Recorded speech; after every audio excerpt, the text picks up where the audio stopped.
left and right wing. We've used him on almost everywhere on the power play. We've used him in the net front. We've used him on a flanker, in shooting position, support position, net front position. He's done a nice job killing penalties. So he definitely brings a lot of elements. I mean, he's not afraid to mix it up, and he's a physical player. So now it's kind of taking that whole package and then just really working with him on his decisions.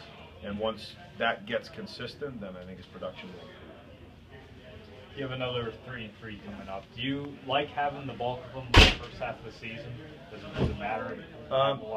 You know what? It's nice to have them in the beginning of the season because normally in the beginning of the season you're healthier, you have more guys, and the season doesn't drag. So there's more excitement in the beginning of the year to play those games and to push through sometimes the harder games, or playing at 7 and then playing at 4. So the fact that we have the majority of them before Christmas is, I think we're good with that as a group.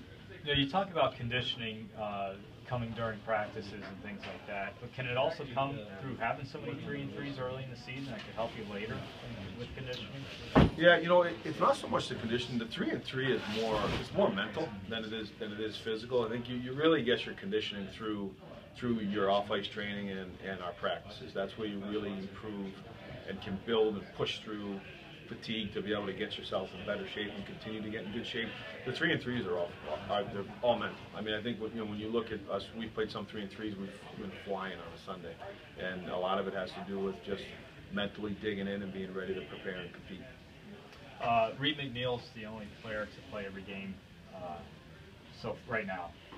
Does that surprise you? Seems like a pretty durable player who could do those things. Yeah, I wouldn't necessarily say expected or surprised by it. Just the fact that it's nice. I think that's the next step in his career, to be a very steady guy, a regular guy in the lineup at his size and strength. And he plays a hard game, but he's been a real reliable guy for us, and that's part of being that reliable guy in the lineup, is being a player that is durable and can play game in and game out and can complete a season. I think when you look at guys that have gone through here that have developed as young defensemen, they've been pretty sturdy players, like Straits and Bortuzos, guys that were like him that worked their way all the way up, and he's on that track. Could that be a misleading stat, playing every game, because a lot of it is circumstance? Like Russ would have played every game if he didn't get called up and missed that. So yeah, that is. I think it can be circumstance if it's just a generic statement, but if it's played every game and was not a healthy scratch and/or call-up situation, then I think it's a real useful stat, because that's important for guys. Whether that's continuing to get better or signing contracts, or you want to look at players that play through fatigue and play through bumps and bruises, because those are the types of guys you want to have on your team.